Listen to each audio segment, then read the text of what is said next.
Et tous les écolos qui se font passer pour des vrais écolos, quand ils partent en vacances, ils partent tous avec leur grosse voiture, ils prennent pas le vélo. Et moi pourtant, je suis pas un écolo, mais je pars en vélo, tu vois. Alors, il y a les paroles, puis il y a les faits. Et effectivement les amis, je voulais rajouter un peu de piment dans mes voyages. Et c'est pour ça que j'ai choisi de partir en vélo. Une première dans ma carrière de touriste. J'ai pris mon vélo et je me suis dirigé en direction de Toulon, plus précisément la Ventoux. 500 km de voyage, 4 jours sur papier, 7 en réel. Une énorme expérience. Je vais vous montrer pourquoi c'est la meilleure façon de voyager. C'est parti. Alors les amis, premier jour du tour, on a fait 50 km avec le bolide. On fera plus demain. Et aujourd'hui, on va déjà trouver une place sur Annecy pour dormir avec la tente. Et puis se mettre bien. En tout cas, l'ambiance elle est bien. Il y a full monde en ville. Ça fait plaisir. Le but de mon voyage était de découvrir la région en détail. Côté nature, social, historique, tout en faisant du sport et en mettant des challenges. Le premier challenge était de dormir en bivouac le long du voyage, c'est-à-dire indépendance de A à Z. Il fallait tout fixer sur le vélo pour que ça soit un sort de camping-car sur 2 roues, afin de dormir dans les endroits les plus incroyables qui sont interdits au camping. Mais vu le bivouac autorisé, cela ouvre des grandes portes. Eh bah les gars, je suis à 5 minutes du centre. Comme quoi, logement gratuit les amis. Logement gratuit partout, c'est possible. Bah là, tu vois le parking. Moi, je suis à 3 minutes du parking là-bas dans la forêt. Et juste en face, il y a la plage. C'est bon, à 5 minutes de marche. Je vais me baigner là. Voilà. Ok les amis, première nuit à Annecy, à 5 minutes du centre, dans notre fameux spot, le parc. Attends. Et oui, en Haute-Savoie, il ne fait pas toujours chaud. J'étais parti au mois d'août et j'ai pu avoir les meilleures températures. C'est le centre d'Annecy, la plage à 3 minutes. Et la vue sur Annecy, regarde comment c'est magnifique. Bah, et puis il y a full monde mec. Incroyable. On va aller tâter l'eau, ah ouais.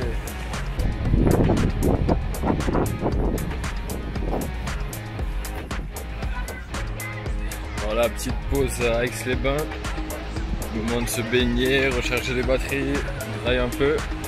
Et il reste à peu près 80 km jusqu'à Grenoble, où on devrait arriver ce soir. Je ne sais pas si je vais réussir à faire 80 km aujourd'hui, sachant que j'ai fait déjà 40 depuis Annecy. Donc on va aller tranquille, en détente, surtout en profitant des lieux. Regarde-moi ça.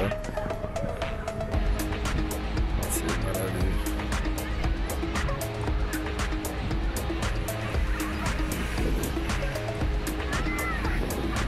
En même temps, j'ai profité pour mettre ma grosse batterie à charger. Là, il n'y a pas beaucoup de gens, tu vois, qui viennent là sur les cailloux. Et là, je l'ai planqué un peu là, juste face au soleil. Et tu la vois même pas depuis là-bas. Il ricoche bien le soleil déjà. Le panneau solaire était indispensable tout au long du voyage car je prenais pas d'hôtel et j'avais pas de quoi charger mes appareils électroniques. Ce qui fait que le kit batterie lithium, panneau solaire était vraiment utile. On laisse charger.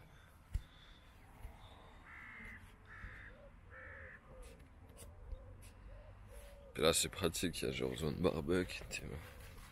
Hello les amis, je vais vous montrer comment se passe mon séjour à Chambéry. Un lac juste à côté, direction Grenoble. Et regardez comment je dors, comment je suis carré. La vue que j'ai à partir de ma tente, mater mon spot. Faut prendre en compte que chaque jour vous dépensez énormément d'énergie et que vos muscles ont besoin de récupérer. C'est pour cela qu'il faut jamais sous-estimer le sommeil. C'est le point le plus important si vous voulez avancer sur long terme. 8 heures par jour minimum. Cela accumulé avec la nourriture, c'est les 2 points les plus importants. Le lac juste en face, c'est malade, incroyable. Le secret, c'est de manger de la nourriture protéinée sans sucre ajouté, avec tous les aliments nécessaires. Et bien le bonus, c'est de trouver un lac à proximité de votre spot. Pouvoir se baigner, c'est pouvoir aussi relaxer votre musculature et reprendre plus facilement la route. Et franchement, c'est de plus en plus stylé. Alors, journée 3 du bivouac. On prend le temps qu'il faut. Et là, regardez où j'ai posé ma tente aujourd'hui.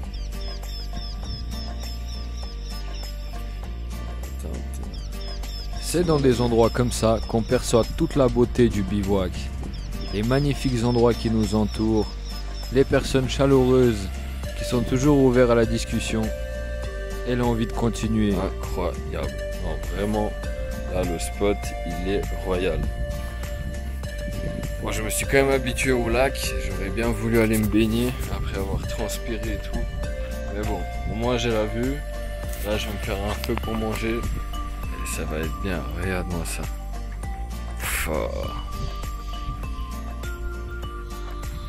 Quel autre hôtel t'offre ce genre de vue, mec, depuis ta chambre?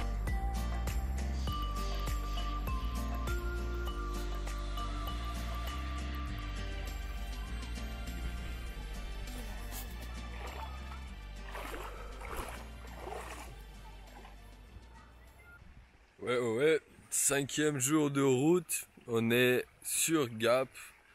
Là, on vient de se réveiller, c'est le petit-déj. Bah. Et du coup, on n'a plus beaucoup de batterie, surtout sur toutes les réservoirs, les powerbanks. Là, j'ai 15% sur la grosse batterie et une barre sur la batterie de réserve. Donc, qui fait qu'il faut qu'on se recharge d'urgence. Sinon, j'ai plus de GPS. Donc, du coup, là, c'est mission recharge à tous les prix. On prend les premiers rayons de soleil pour les rentabiliser avec le panneau. Là on a 15% et ça prend du temps à monter. En arrivant à Gap, il me fallait un endroit pour dormir. Et en sachant que c'est une zone beaucoup plus sèche, il y a moins de fontaines publiques. Ce qui fait que je ne trouvais pas un spot assez bien pour me poser. La solution c'était de trouver un camping payant sur Google Maps et s'y rendre. C'est ce que j'ai fait. Je me suis rendu dans ce camping, j'ai fait un tour et je me suis rappelé de ma devise, que je ne payais pas pour dormir. Ma stratégie, c'était de trouver un endroit discret où il n'y avait pas de passage, juste à la frontière du camping. Et c'est ce que j'ai trouvé de l'autre côté de la rivière. J'avais le plan parfait. Internet, l'eau courante et même la douche chaude. Juste à proximité, gratuitement. Et à ce moment-là, j'étais pas au courant que la meilleure partie du voyage m'attendait juste après. Je sors du magasin, je regarde et en fait, j'ai crevé, mec. Et ça tombe très bien parce que j'ai crevé là où il y a un gonfleur, là où il y a un centre commercial avec plein de fruits et de l'eau fraîche. Donc là, je suis calé, mec. J'ai une chambre à air de change.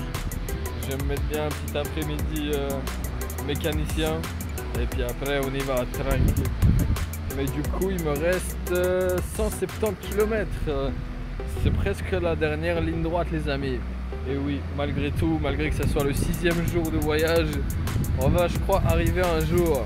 Et oui.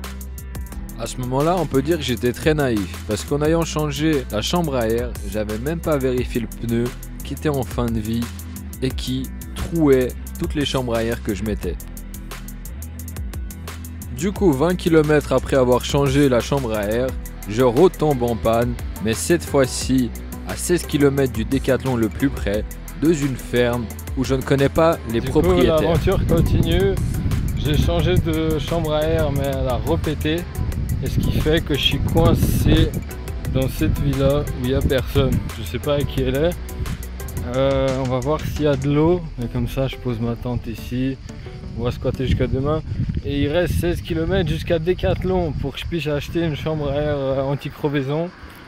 Mais le truc c'est que je peux même pas laisser le vélo tout seul ici, je sais pas à qui c'est.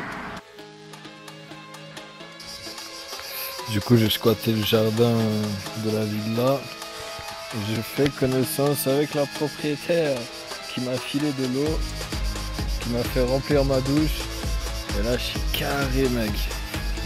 Toutes mes batteries sont à 0.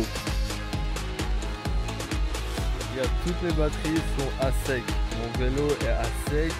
L'eau potable est à sec. Là je dois aller à Decathlon en autostop. Et Théma, comment j'utilise mon bigot mec? Avec le panneau solaire direct branché au soleil, j'ai 1%. Et le peu d'électricité qui arrive est direct consommé sur Snapchat avec la story que je suis en train de faire. Donc Wally Walou, les temps se resserrent. J'espère ce soir on pourra peut-être repartir ou peut-être pas, je sais pas, ou sinon on va devoir rester dans le ravin là. Wally. Grâce à la personne qui m'a pris en autostop et qui m'a ramené jusqu'au Décathlon, j'ai pu changer ma chambre à air et mon pneu et repartir sur la dernière ligne droite de mon voyage. Évidemment, j'ai repassé une nuit dans un spot et je n'avais plus de batterie nulle part, ce qui fait que j'ai pas pu filmer. Et 70 km, j'étais obligé de m'arrêter.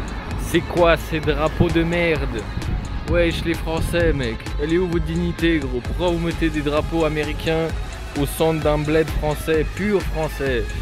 Qu'est-ce qu'ils ont à faire là mec? Mais brûlez-moi ces drapeaux mec, à cause d'eux vous êtes dans la merde. Wally Walou. Les amis, cette expérience était une première pour moi, une révélation. Voyager gratuitement tout en explorant en profondeur et en rencontrant des personnes incroyables, en vivant des journées inoubliables. Pour moi, c'est la meilleure façon de voyager. Chaque jour est riche en activités, découvertes et émotions. Une semaine paraît durer un mois, tant l'expérience est intense. Sur cela, merci de m'avoir suivi. J'espère qu'elle vous inspirera à tenter votre chance et à bientôt pour une nouvelle exploration sur ma chaîne YouTube.